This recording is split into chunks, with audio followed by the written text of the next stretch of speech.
Hi, my name's Dee and welcome to Sunchild Tarot. Now this is your full moon gods at play reading for the full moon in Cancer on the January the 10th. Now this is a longer reading. Oh, by the way, this is the same introductory blurb for all of them. So there'll be a timestamp down below to jump ahead to the reading. It's for the reading in whatever the title is down there. What's your sun, your moon, your rising, maybe your Saturn. Because on the 10th, we have the full moon in Cancer opposite a stellium of planets, a lot of planets. In Capricorn, it's opposite Mercury, conjunct the Sun. It is opposite the upcoming, well, close to opposite the upcoming Saturn-Pluto conjunction. Jupiter is around there somewhere. It's not quite opposite. Uranus is somewhere else in the chart, but it's turning direct. So that's the planet of the unexpected. And of course, if I didn't just mention, there's a lunar eclipse. Now, eclipses, the effects depending on, depending on who I'm listening to, eclipses can affect for up to 6 months with the solar. And then I've heard up to 6 months or up to 3 months with the lunar. As I've said before, I'm not an astrologer. Go to an astrologer of your choice. Have a listen about the upcoming lunar eclipse because it offers some really good stuff and some not so good stuff, especially since 2 days later, smack bang, there's the peak of that Saturn-Pluto conjunction. It actually, they're already conjuncted, but the peak of it is on the following Sunday. So Cancer, it's all about the home, it's all about feelings, it's all about family, it's about nations, because again, there's that family feel. So let me bring up the cards and let's see what gods are supporting you. They're the ones that lift you up on the bottom row of the spread, and the gods that are working against you or suppressing you, pushing you down away from the divine on the top row of the spread.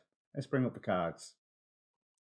Okay, Leo, the first thing I'm tempted to say to you is get out of the house at the moment, because I think that's actually a really good idea. What we have, the gods that are trying to stand between you and your divine purpose, your higher self, the gods that are oppressing you. We've Hestia, the goddess of the home and hearth. We have Typhon with anger and rage, Penelope with reunion, Ran with abuse, and Jeanne d'Arc with faith.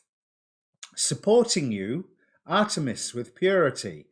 Quite ironic, Artemis being Diana, being the goddess of the moon. Lu with skill, Sharon with transition, or Sharon, however you pronounce it. Gaia with creation, and Hera with commitment. She's made an appearance today already, but that was in terms of duty. But there seems to be a commitment that you need to make for yourself here. Something within the home environment, and bear in mind, home, I'm using that in the most expansive term. I don't necessarily mean domestic where you live. This could be family. This could be the friends, social circle that you feel at home with. But something to do with your home is keeping you away from a sense of purity, whether that's a sense of purity of purpose. And there is quite possibly someone coming from the past that creates lots of anger. There has been abuse that has occurred, whether that is abuse, or whether that's impinging on someone's rights, trying to squash them because it's opposing the force of creation.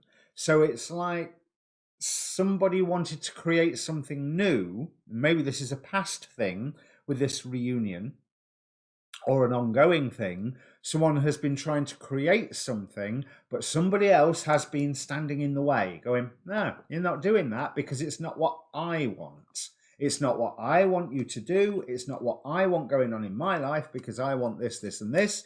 And then there's you going, but this is where I'm feeling that purity of purpose. This is what my skills are working towards. This is the transition that I can make.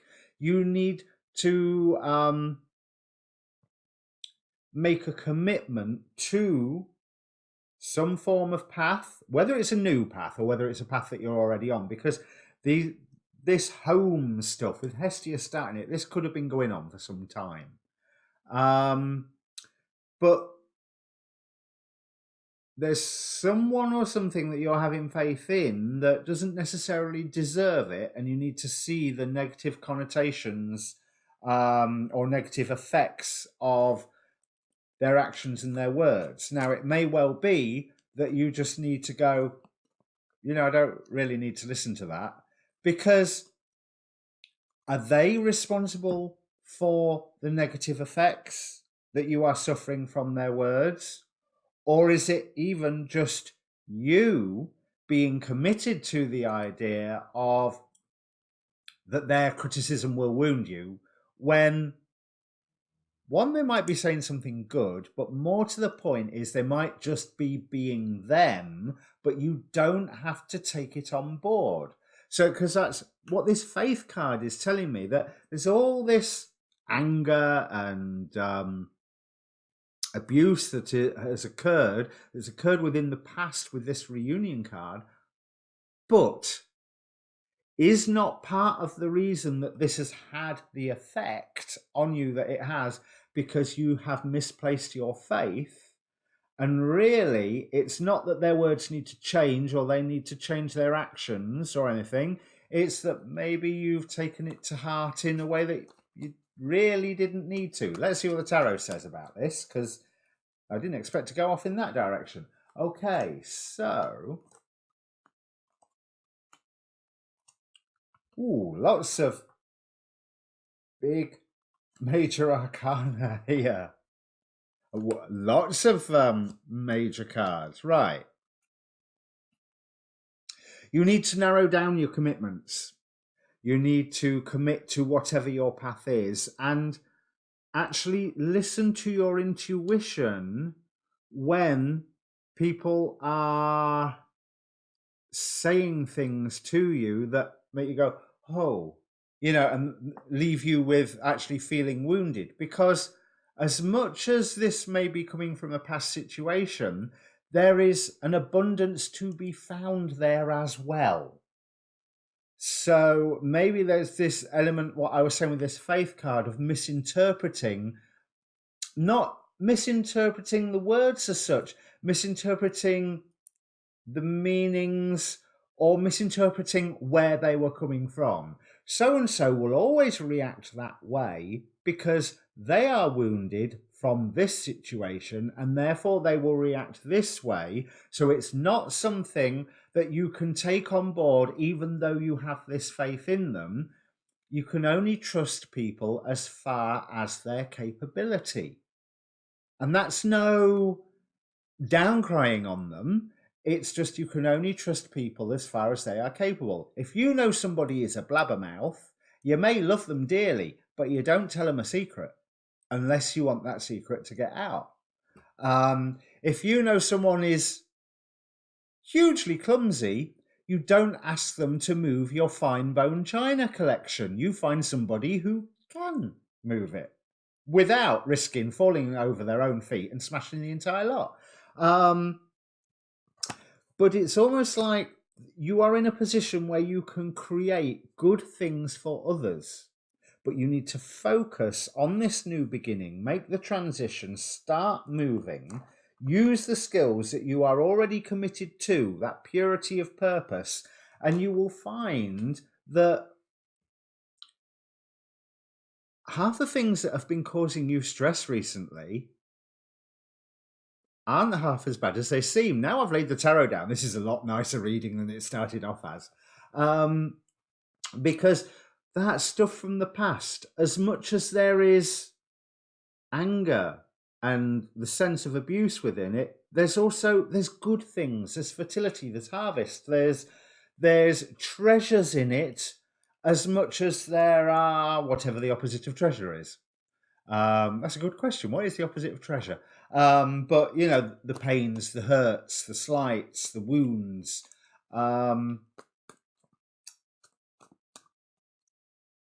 you need to focus on your path that, by the looks of things, you've already identified a purity of purpose.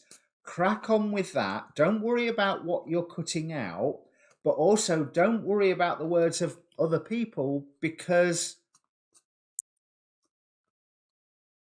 you might be misreading where they're coming from or why they're acting like they do. And so, like that faith, although it's working against you, it seems a bit double-edged. I think your faith is misplaced, as in, if you have faith in someone, again, you should only have faith in the things that they have capability in. If they are trying to tell you about weather prediction, but when it comes to weather prediction, they're a good bricklayer, trust them on the bricklaying, don't trust them on the weather prediction. Right, there's one last card. Let's just see, because I started drawing the final card in these readings. So, okay, this one.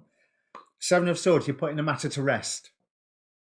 There's something here, by setting on a new path or committing to the path you've already been playing with, you are setting the past to rest.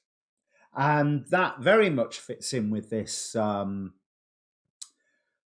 full moon lunar eclipse in Cancer, because it's all about family issues. Okay, so good luck with this. Don't fly off the handle, and just be aware that use your intuition. Some things that look like abuse probably weren't. They might be exhibitions of pain. And some things that don't look like abuse might have been. Question everything. All right, cheers.